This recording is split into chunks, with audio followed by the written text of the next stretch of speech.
Good evening, ladies and gentlemen. Rapid Chess here with the video of the day, and today I'm gonna show you endgame for opposite color bishops.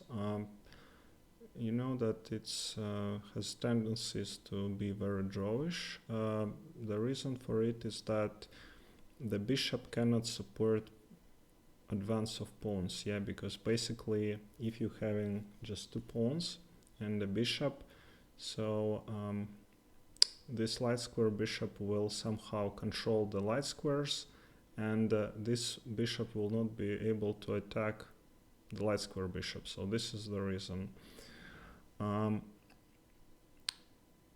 What else? Very important, as in every endgame, to activate the king, so that your king will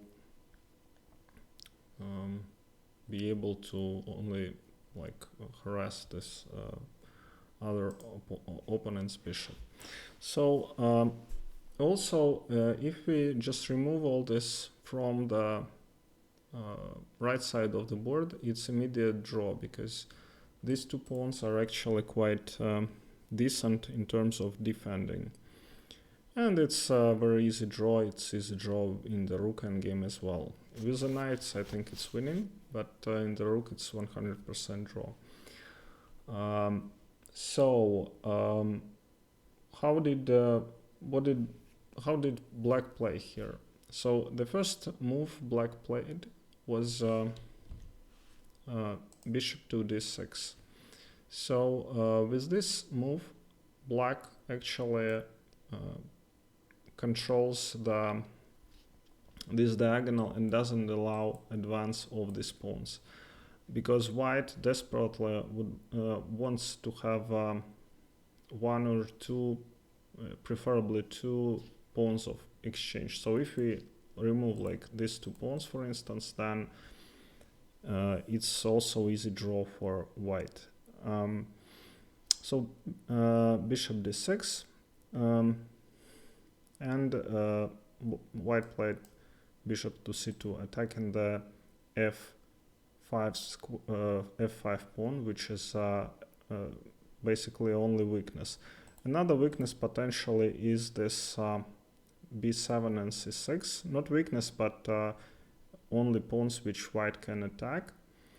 But it's important to know that when you're playing for win with black, you should try to keep your pawns on the color of the bishop, not just to move them, as I tried when I analyzed to put it on c4. It's not that good, because you're giving up these squares and the opponent's bishop becomes more powerful.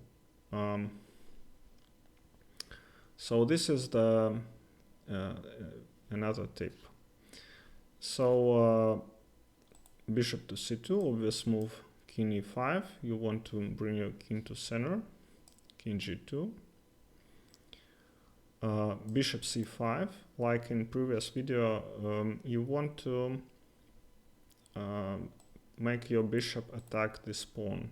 For white, even though they don't have problems with tempi right now, but it's possible that at some point they will get into zugzwang and lose this f2 pawn, which they cannot afford. Bishop d3, and in this position, how would you play with black? So I think very nice move played by Fine is a5. So they gain the space on the queen side, and they don't allow white, when this bishop is moved, to create counterplay with a3, b4, and exchange of pawns. So in this position, I actually tried playing something like king to f4 and g4. But it appears that this position is very drawish. White has good drawing chances. This pawn doesn't go anywhere, and g4 is weak as well. And if you allow this exchange, then it's much harder to win with black. So that would be a mistake. So black is not doing that, they played a5, bishop to c2, and this is this move is I think the move of this endgame for me. What black played, and they played I don't know. Engine shows that king d4 is better, but after black plays f4, after some moment,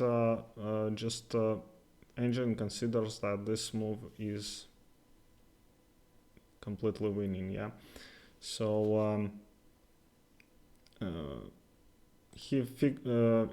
idea of this move, I think, is to remove it first of all from the attack by the bishop. So now king is free, and the second is that not to allow this f4 when king moves. For instance, if we play something, I don't know,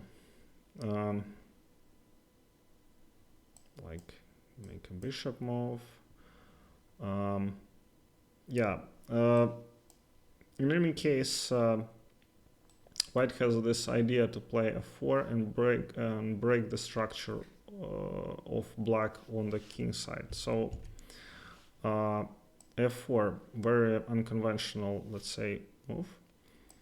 Bishop to g6, and in this position the game is decided by this march of king. The only thing what is left is what white can actually attack is this pawns. So let's see what white played here. He obviously calculated everything. Takes, takes, takes, takes, and in this position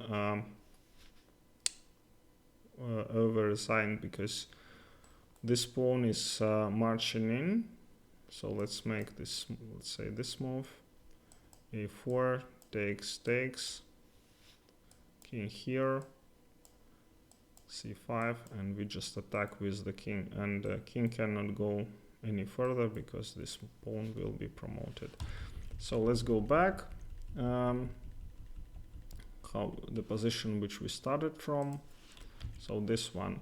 So what did black do? They put bishop to c5, where it attacks this pawn on f2, forcing black king to go back. Secondly, they restricted white from playing a3, b4, or c4 in order to exchange the pawns. And then they at the right moment started marching with the king and started grabbing these pawns. Alright, thank you very much for watching, and see you next time.